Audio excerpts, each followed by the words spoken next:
Bonjour, dans cette vidéo, on va détailler rapidement la bonne rédaction du théorème de Pythagore. Alors déjà, à quoi ça sert le théorème de Pythagore? Ça sert à calculer une longueur, donc je clique là-dessus. Et j'ai plusieurs façons de calculer une longueur avec les outils que je connais depuis le collège.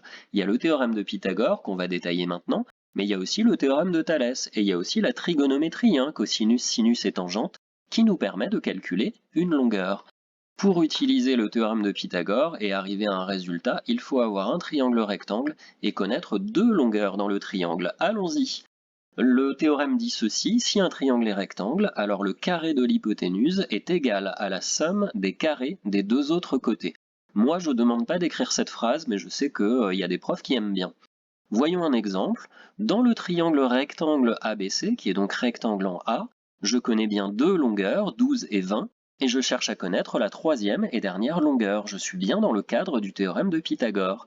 Attention, ça se fait toujours en 3 fois les rédactions de géométrie. Il faut toujours dire les conditions d'utilisation qui te permettent d'utiliser le théorème, puis de citer le théorème, et enfin de donner les conclusions de ce théorème ou de cette propriété. Qu'est-ce qu'on sait ici? Bien, on sait que ABC est un triangle rectangle en A. Et c'est la seule chose qui nous sert à utiliser le théorème de Pythagore. La conclusion, c'est la formule.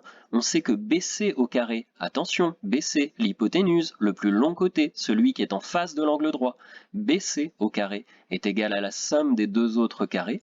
Surtout, tu ne mets pas AB au carré à gauche parce que c'est AB que tu cherches. Non, c'est toujours l'hypoténuse au carré qui est égale à la somme des deux autres carrés. Certains professeurs aiment écrire directement la formule du théorème soustractif de Pythagore, c'est-à-dire que la longueur au carré qu'on cherche, là, AB au carré, elle va être égale du coup à une soustraction. L'hypoténuse, le plus long des trois côtés, au carré, moins l'autre des deux côtés de l'angle droit, celui qu'on connaît. Donc tu fais comme tu veux, mais forcément, si tu cherches autre chose que la longueur de l'hypoténuse dans le triangle, ça va finir en soustraction.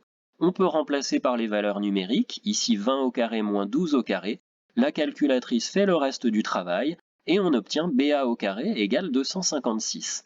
Il nous reste une dernière étape à faire, c'est enlever le carré qui nous gêne sur le BA.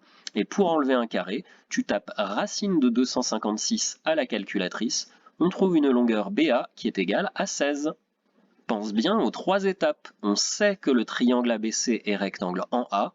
Deuxième étape, on cite le nom du théorème de Pythagore. Troisième étape, c'est la conclusion, c'est la formule et le calcul qui donne la bonne réponse.